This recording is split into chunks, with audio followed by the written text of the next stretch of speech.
کہ نہ انجینئرنگ کا فن جو ہے یہ انسان کا خاصہ ہے، نہ ڈاکٹری کا فن انسان. یہ بطور مثال میں نے 2 علموں کی بات کی ہے، ورنہ کائنات کا کوئی علم بھی لے لیں اللہ رب العزت نے چھوٹے چھوٹے جانوروں کو بھی علم عطا کیا ہے. اب وہ کون سا علم ہے جس علم کے ساتھ اللہ رب العزت نے انسان کو عزت عظمت عطا کی ہے؟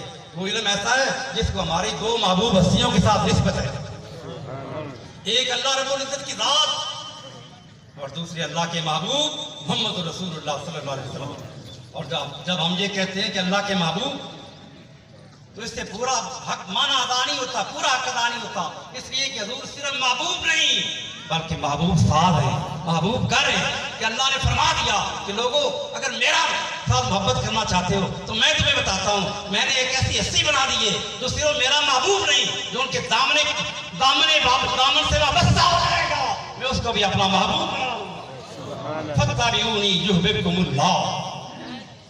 اللہ رب العزت نے اب وقت کے دامن میں یہ گنجائش نہیں کہ میں اس مضمون کو اور آگے بڑھاؤں، ورنہ اس مضمون کو بیان کرنے کے لیے کہ حضور کی محبوبیت کیا ہے، کہ جو جیسے کہ حضرت ڈاکٹر صاحب اللہ بیان کر رہے تھے، صحابہ کرام کی عظمت کو بیان کر رہے تھے.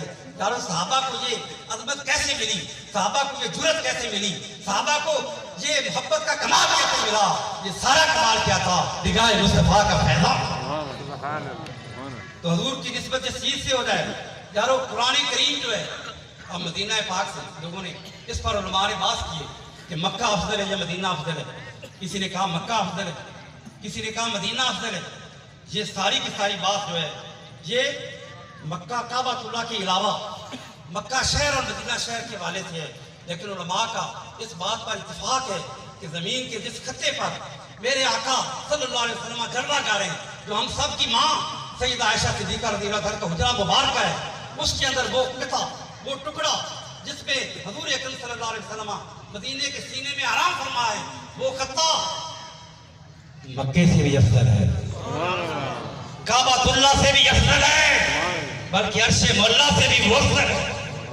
اس لیے کہ کعبے کے اندر رب نہیں رہتا، عرش مولا پر رب بیٹھا نہیں ہے. ہمارا ایمان اور اعتقاد یہ ہے کہ جہاں اللہ کا حبیب جلوہ گر ہے، اللہ کی ساری توجہات کا برکت ہوتا ہے.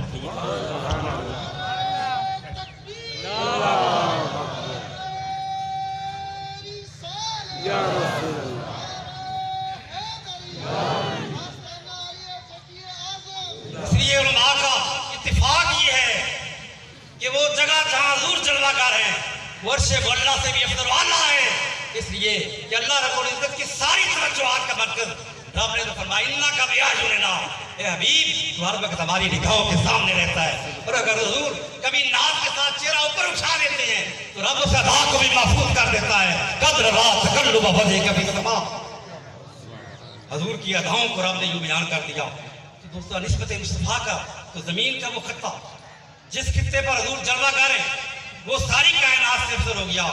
بلا شبہ قرآن اللہ کا کلام ہے، پر جب یہ کلام نازل بھی روح الامین اللہ قلبے کا حضور کے دل پر اترا، قرآن کی عظمت میں اور اضافہ ہو گیا. جب قرآن حضور کی زبان پر آیا، حضور کے لبوں پر آیا تو قرآن کی عظمت اور ہو گئی. اس لیے کہ اس قرآن کو حضور کے لبوں کے ساتھ نسبت ہے، حضور کی زبان کے ساتھ نسبت ہے، حضور کے سینے کے ساتھ نسبت ہے. اور حضور اکرم صلی اللہ علیہ وسلم نے جب اس قرآن پر عمل کر کے اپنے جسم کے اوپر اعضاء پر طاری کر کے علم کو اپنے اوپر عمل کے ذریعے قرآن کے فیضان کو جاری کیا، تو پھر قرآن کیا ہے؟ سراپا نور ہے، قرآن ہدایت ہے، قرآن رہنمائی ہے. دنیا میں کتابیں آئیں، جب تک نبی زندہ رہا کتاب سلامت رہی.